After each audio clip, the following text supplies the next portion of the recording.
There we go. Okay, play from start.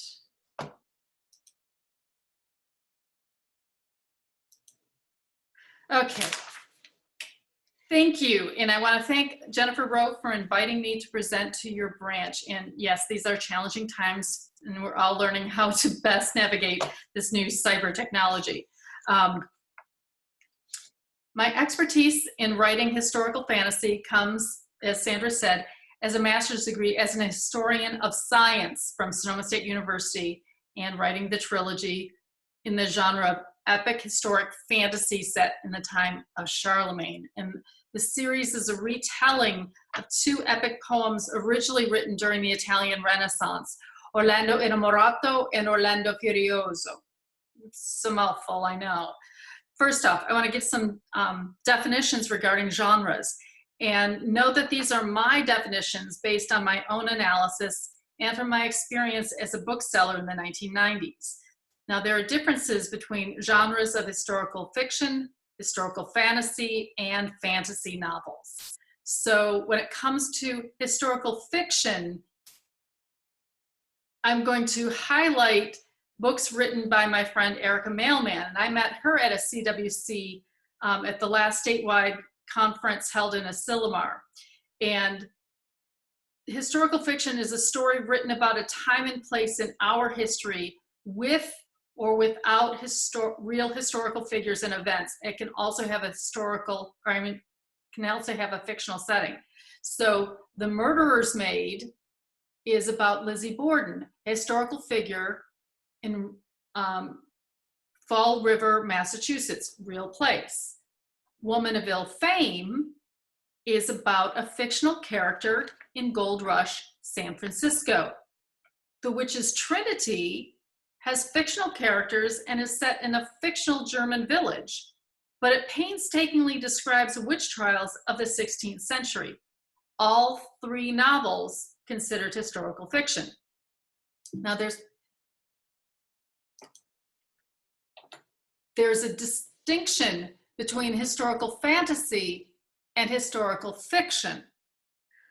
Historical fantasy is a novel about a real time and place in our history with or without historic figures and events along with magic or fantastical creatures. For example, stories using Arthurian, or in my case, Carolingian legends,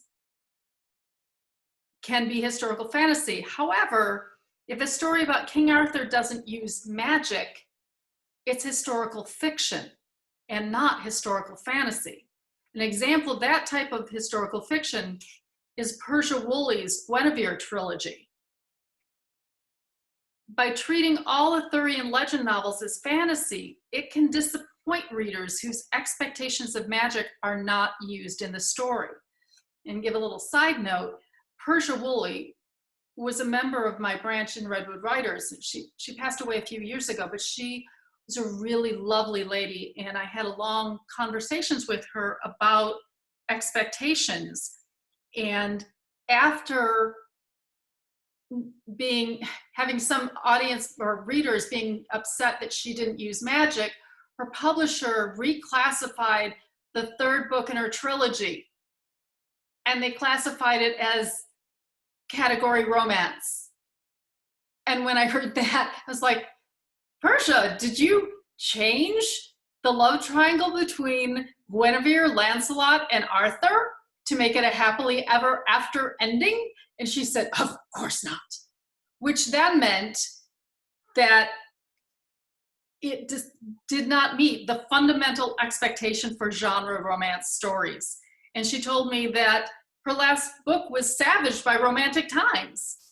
And this had nothing to do with her writing, but all due to her publisher placing her novel in the wrong genre category. Okay, so now fantasy novels, without being set in a real time and place, are not constrained to use the correct historical elements, such as period armor, specific religious practices, etc. And examples are J.R.R. Tolkien's Middle-earth and George R.R. Martin's Westeros. The challenges of writing in this genre is world building, where you have to define the history, climates, locales, countries, religious rules, cultural practices, races of magical people, etc. Urban fantasies have magic or fantastical elements that are alongside or parallel with non-magical world and in our current time. For example, C.S. Lewis's Narnia series had England in World War II and the magical world of Narnia. J.K. Rowling's Harry Potter series is set in modern-day England and the hidden wizarding world. And Stephanie Meyer's Twilight series is set in the Pacific Northwest with vampires and werewolves. They all happen to be children's or YA literature, but they are still urban fantasy because it has fantasy elements alongside our real world. And when C.S. Lewis wrote it, it was contemporary at the time. So when you're writing historical fiction and you're adding fantasy elements, please start with the familiar before introducing the unfamiliar. So create the setting of your story with historical reality and details prior to adding fantastical elements. This will serve to ground your readers with a firm foundation. They won't feel unmoored once you ask them to take a flight of fancy. And first, primary goals of all writing. Create a compelling narrative that does not bore your readers. Secondary goals include devising a dramatic plot and memorable characters, and then historical accuracy for the time period. You should determine when your story begins, and this detail should be down to the month, day, and year. And this will determine when all events will occur in your story in relation to that as your baseline. It's important for starting any point in any narrative story, be it fiction or memoir. And I suggest going and printing out a calendar for the starting year or any subsequent years. And there's a website, timeanddate.com/calendar, to add the years you need to print. I started my story by saying it was the summer solstice of the year 802. I didn't want to include the name of the month because Charlemagne renamed the months during his reign. And I'm already asking a lot of my readers and didn't want to include confusing sounding months. For example, January became Wintermanoth or winter month, and February became Hornung or antler shedding month, etc. It's just too weird. So summer solstice, people know that's in June. And notice there's also phases of the moon on the calendars. So this can help you. And if I need something, I'm having some plot points at night, and if I don't want my characters to be able to see very well, then I'll make it a cloudy night or storm or fog or something like that.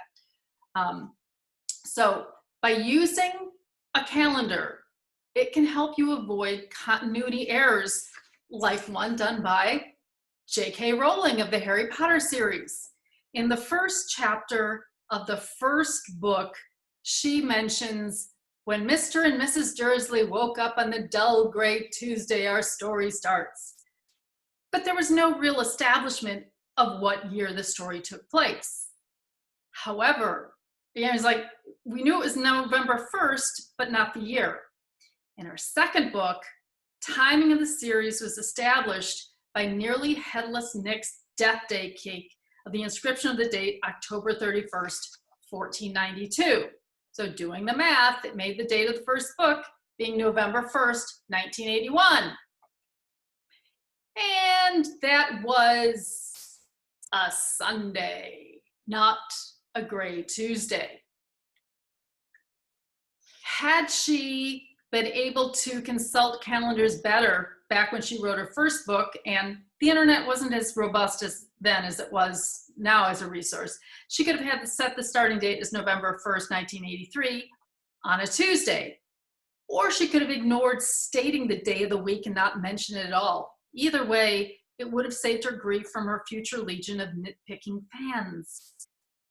Okay, so I have multiple point of views and intertwining plot lines. So I use an oversized calendar and color-coded Post-it notes. And I use that to try to determine when events are happening. And I may pick up a Post-it note and move it to a different day if it's going to help my blending of storylines. So this will help visualize what you are doing, and it can help avoid continuity errors, such as 2 Wednesdays worth of action leading up to the climax on Thanksgiving. I mentioned that because that happened to someone in my critique group, where she had 2 Wednesdays worth of stuff because she wasn't doing this. So anyway, word to the wise. Okay, for historical research, perform general research on the time period of your story before you really get into going into your creative writing process. You do outlines for your plot, but it'd be better learning broad historical constructs before you write chapters of unusable text. So go to the library, check out as many nonfiction books as you can on your period, you know, when you can get to a library these days. Browse the table of contents and read subjects that you think will be of use. Follow your footnotes, read bibliographies and find more titles. If your library doesn't have those new titles, request them through interlibrary loans. And those books that you find that are really helpful, buy them so that you can have them as a reference on your bookshelf.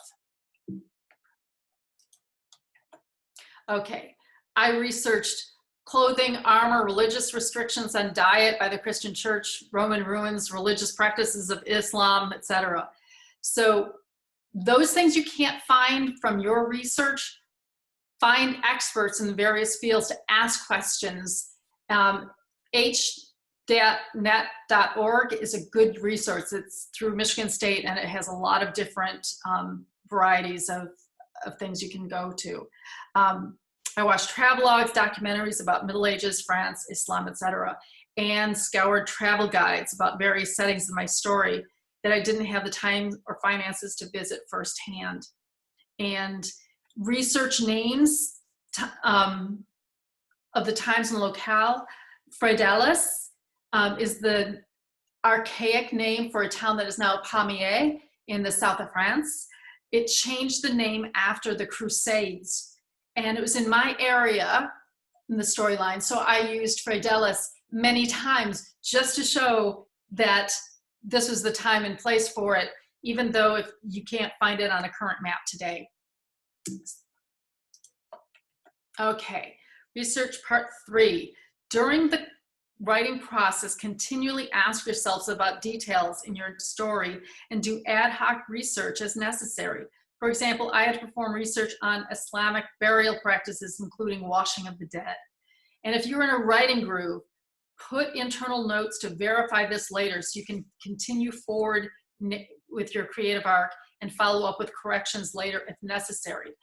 There was a conference I went to with the Marin Writers Branch several years ago, and Gillian Roberts was the keynote speaker. And I remember she was stressing that you need to finish your first draft before you go back to improve your narrative. She says, otherwise, you can have the best groomed first and second chapters and never get to your end.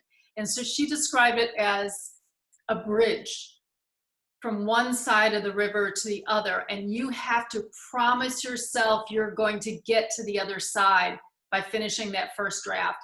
And she said it could be the most rickety thing, that it wouldn't support a squirrel going across. But once you finish that first draft, then you can go back and buttress it and make it so that later a Mack truck can go over. But first, finish your first draft.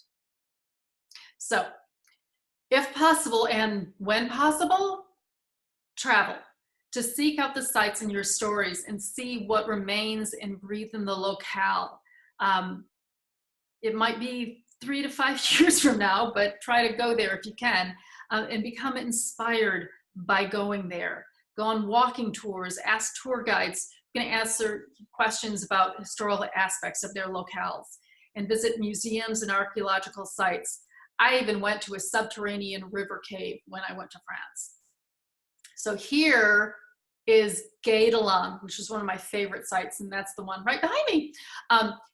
It is in this an hour and a half southeast of Paris in the Burgundy region, and they are building a castle using 13th century technology.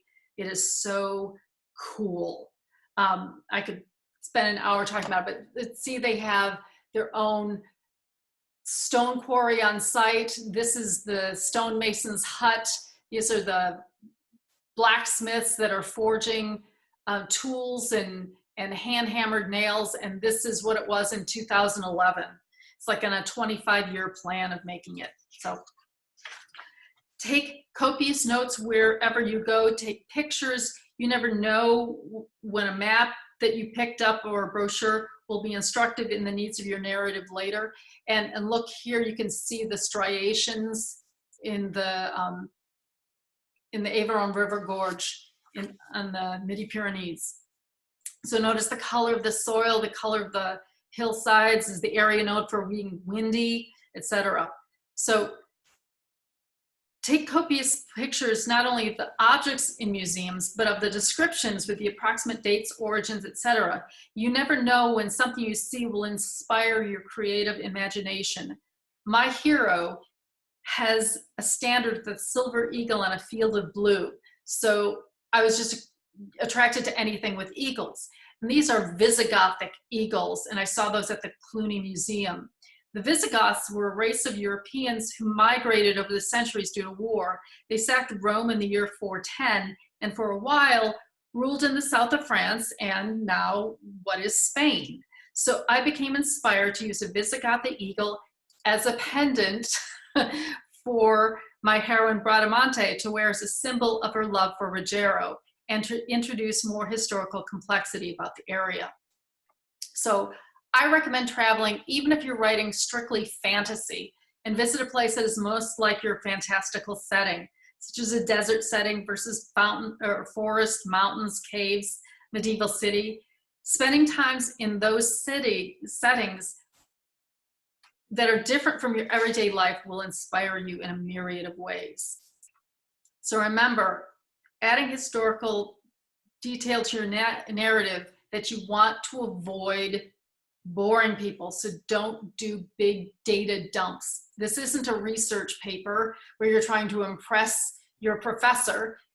You're trying to carry people away in your narrative. So it's better to sprinkle in historical details in media res, in the middle of things. You can include ideas in dialogue as a way to smuggle information without it being overwhelming to the readers. And be careful not to make an average nobleman into a religious expert so that you can have an exposition about Middle Ages religious practices. Okay. These are examples of research books that I loved. One was The Medieval Kitchen, Recipes from France and Italy. Another one was Fast and Feast, Food in Medieval Society.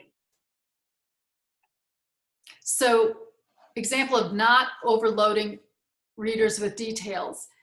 The Fast and Feast book was loaded with information about what could and could not be eaten on fast days during the Middle Ages. Each week had 3 fast days: Wednesday, Friday, and Saturday, and their longer periods of fasting of Lent, Advent, and Pentecost. It didn't mean that you couldn't eat. It meant that you couldn't eat certain foods such as meat, poultry, butter, cheese, milk, and eggs. A little bit more than the only fish on Fridays, which was a recent thing of the Catholic Church. So fish and animals of the sea were acceptable. And then there was this really strange thing that she mentioned, that beaver tails were allowed to be consumed during fast days because they resembled fish.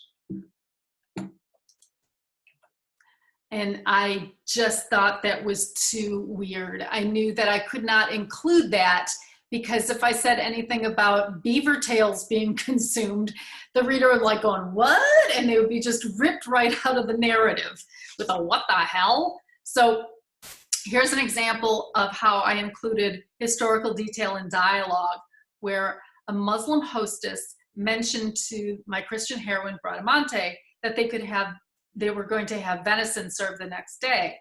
Bradamante said, "I regret that I cannot partake in such a repast." "Why? Do you have troubles with game?" asked Fiorespina. "No, I enjoy venison, but tomorrow is a fast day. Christians are forbidden to consume meat, fowl, and dairy on Wednesdays, Fridays, and Saturdays." "That is odd. We Muslims cannot eat pork, birds of prey, or drink wine, and we must fast from sunup until sundown during the holy month of Ramadan. Why is it that Christians cannot eat meat, chicken, or even cheese for 3 days every week?" Bradamante was dumbstruck.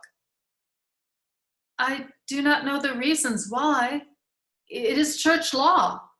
I was taught not to question, but to simply accept the teachings of our faith. We can, however, eat fruit of the sea on fast days."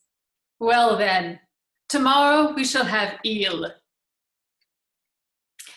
Okay, so there's another thing. Avoid using modern day thought that would be out of place for the time period. So avoid using modern sensibilities regarding marriage, relationship, gender roles in previous centuries. So you need to demonstrate the restrictive, oppressive nature of sexism inherent in the time by the setting, situation, how that impacts the characters. Do not try to insert modern sensibilities like feminist rhetoric in the time of Charlemagne, when it would have resulted in immediate denunciations as a heretic and possibly public execution, unless you are using time travel with modern people being transported back in time and to contrast the different mindsets. Other historical anachronisms to avoid: modern day word choice. Avoid using terms that are recognizable as being coined during a certain time, such as Freud describing the word ego. Better to use the word pride instead. And mesmerized was used after Franz Mesmer hypnotized people. And here's another thing: concepts of minutes and seconds should not be used when the technology of clocks were not commonplace. Instead, use the term moments or description to denote the length of time it took for something to happen. For example, "I have seen Rhodomont use a woman in less time than it takes for a horse to pass water." It not only demonstrates the length of time, it also reveals crudeness in the character who is speaking. So try to create a linguistic style for your period. Avoid modern slang. I also made the conscious decision in my narrative to not use contractions. It artificially stilts and elevates the language of my characters to denote a more heroic style. I actually have one contraction in both novels, but those were exceptions that I made. And I suggest writers use curses and swearing rather than profanity that is used in modern discourse. And to demonstrate: cursing. "May Mandricardo's manhood shrivel to match the size of his brain." Swearing: "You must do my bidding, or I swear to make good on my promise to castrate you." Versus profanity: "Are you a bastard son of a swineherd?" So avoid other historical anachronisms. Be aware of using foods that were not available in the 9th century Frankish Empire because they're New World foods, such as corn, tomatoes, potatoes, squash, pumpkin, tobacco, sunflowers, or chocolate. Instead, choose foods that were available in that location and in season when your story takes place.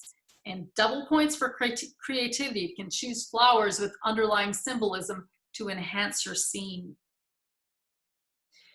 If you're uncertain about certain historical details and you can't find the answer through your research, it is better to be vague than to be specific and wrong. For example, clothing in the 9th century is not as clearly defined as that of later centuries, so I use the term matron's cap rather than describe a hat in detail. So balancing dramatic needs versus historical accuracy. And there is a time when you will come in conflict between historical accuracy and dramatic needs for your story. Remember, primary goal of writing is to create a compelling narrative, and boring your readers is the greatest sin you can commit. So weigh your options. Try to determine whether avoiding historical anachronisms would harm your narrative. If it is necessary to bend historical accuracy, add a disclaimer to your author notes. It is better to make a conscious decision to create an historical anachronism for dramatic purpose than doing it out of ignorance. And boring your readers is, you're going to lose people, so it's better to keep them with a little historical anachronism than to lose them. For example, the poets described a war around Paris, and they described the walls. This is Paris. This is a maquette from the Musée Carnavalet, and this is the Roman Paris without walls. This is the medieval Paris with walls. Problem is that during Charlemagne's time, there were no walls. The walls were built by Philippe Auguste in the 12th century, and my story took place in the 9th century. The epic poems that serve as my source material were written in the 15th and 16th century. The poets were marvelous storytellers, lousy historians, worse geographers. And they described the walls around the city of Paris. I considered removing the walls, but then my already complicated plot became immensely more complicated. I decided to keep the historically inaccurate walls and put a disclaimer in my author notes.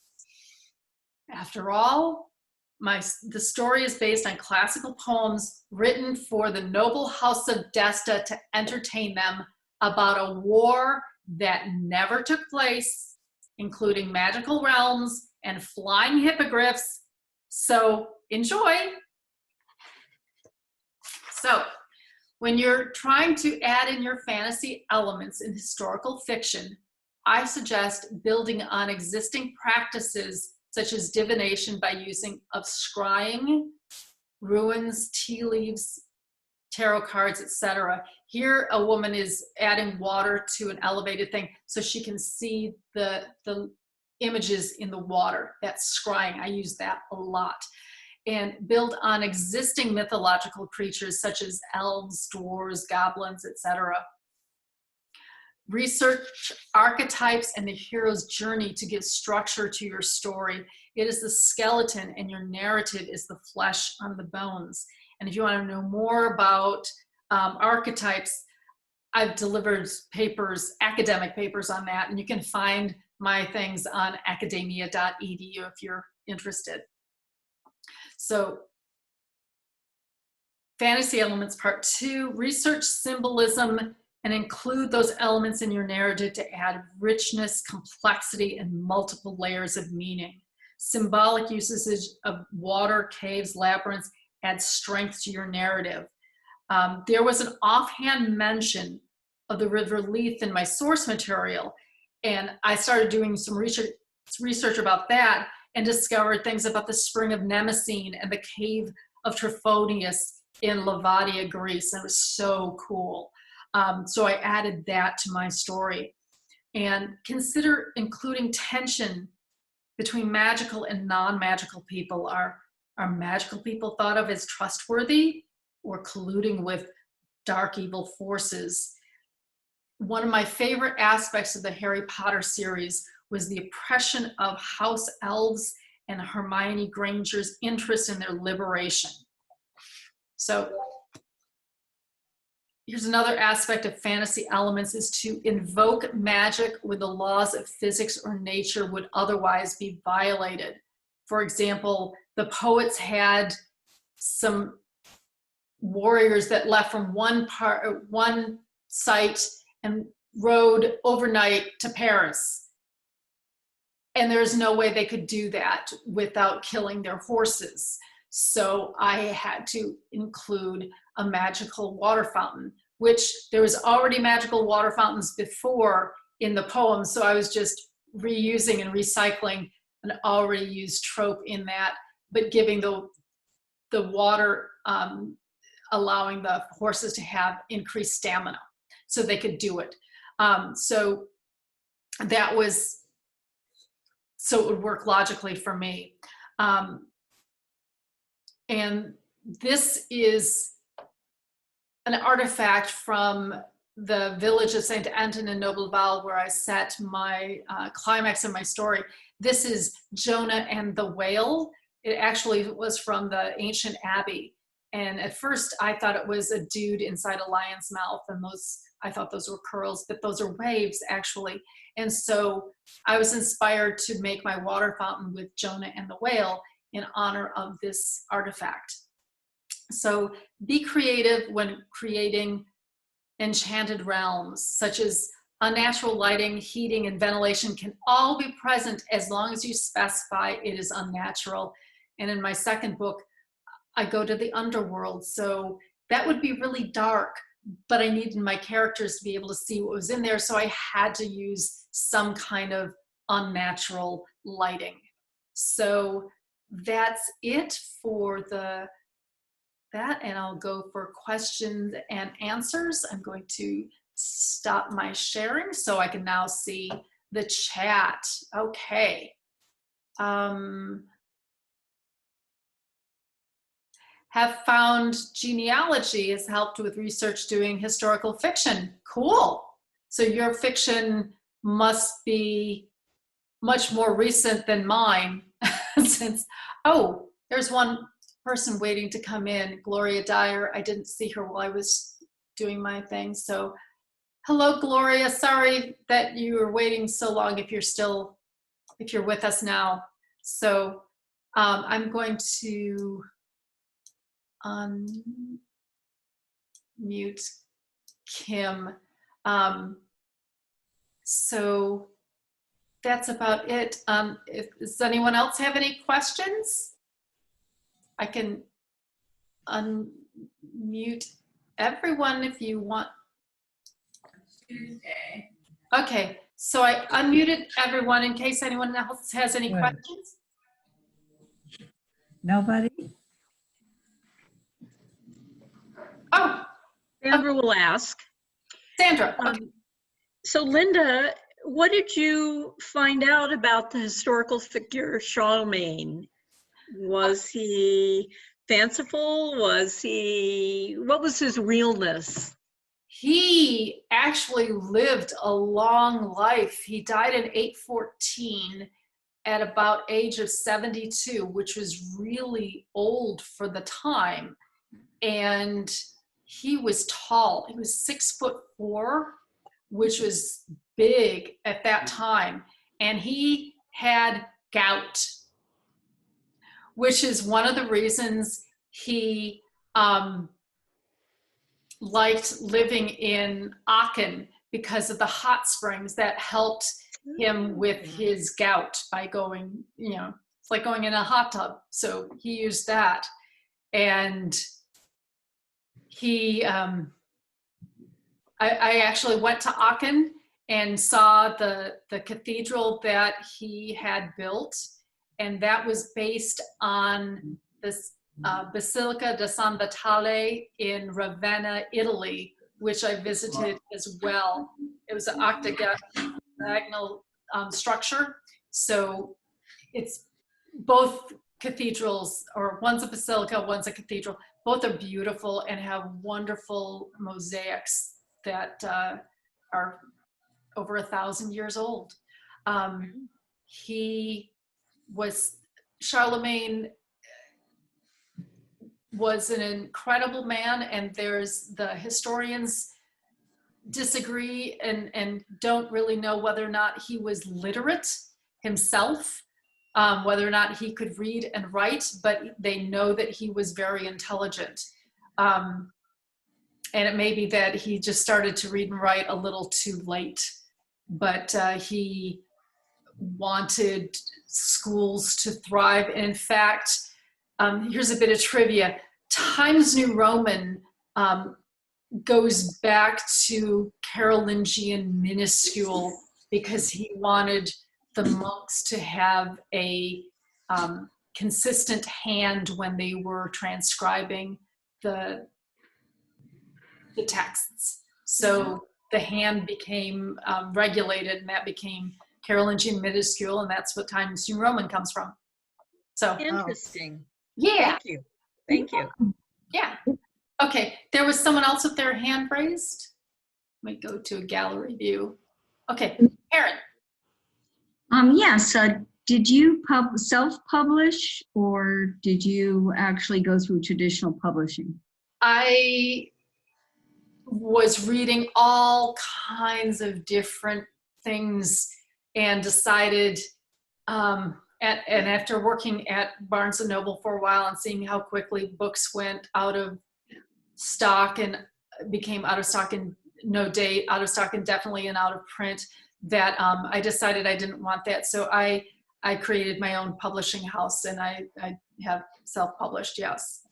But I didn't go through something where they printed it for me. I'm using a hybrid of Lightning Source for my first book, and also Create Space, or KDP. Okay, thank you. Yeah. And anyone else? Okay. Did you have a question, Kim? Or you were just moving your hand? Okay, sorry. Okay. Okay. I guess that's... Okay, so one more thing. Sure. A little bit different subject. Tell us about Redwood Writers and what's going on with the branch. Redwood Writers is doing quite well. I've been a member since 2000, and I joined the board in 2003 and was president back in 2005. And at that time, our branch was at risk of dying from attrition. We only had about 38 members, and many of them were quite elderly, and we have come from those humble times to where we have over 250 members, I think, and we are doing immense work. So I'm very happy that we are where we are today, and we are doing a lot of things. We've had, I don't know how many anthologies, and the first anthology was when I was president. It was the brainchild of Karen Batchelor, who became the president after me, but she was the one who really wanted to do it, and she pushed forward, and she was our first editor. And so we've been having that ever since, and now we do a poetry anthology every other year as well. And we were supposed to have a conference this month, and then that got canceled. So I'm not sure exactly what those people who are planning the conference are going to do with all that they had planned. That couldn't happen. So hi, go ahead, Marcia. Oh, I'm leaving. I'm sorry. Oh, okay. Well, I'm in the midst of an all-day music festival. This was my lunch break. So okay. Thank you so very much. That was quite wonderful. Okay, good. Thank you, Marcia. I'm glad you enjoyed it. Okay. And yeah, Nida. I have a question. Maybe this was mentioned earlier, but I missed it. But what got you interested in your genre? Is it history? Yeah, I did not say that. Actually, it's kind of funny. I was involved with the online Harry Potter fandom. Yeah, and this was back when it was still an incomplete series, and I was involved in some of the debates, and there was a wild theory about hippogriffs as being a symbol of love. And so being the academic sort that I was, I read Orlando Furioso because that was the first time a hippogriff was used in literature as a character. And so I read the entire thing so that I could see it in context.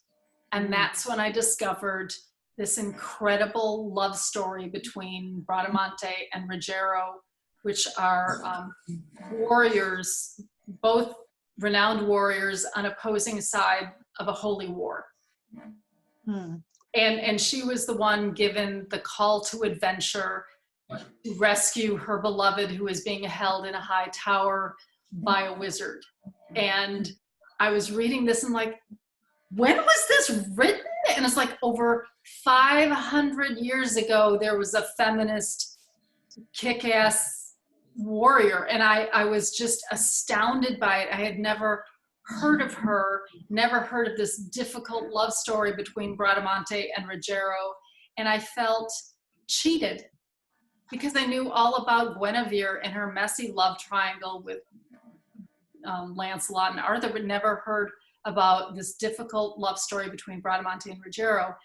And so I got to a point where I decided that rather than just be mad that I hadn't heard of it, that I would try to use my writing talents to bring this story to a new generation of readers. Very interesting. Thank you. You're welcome.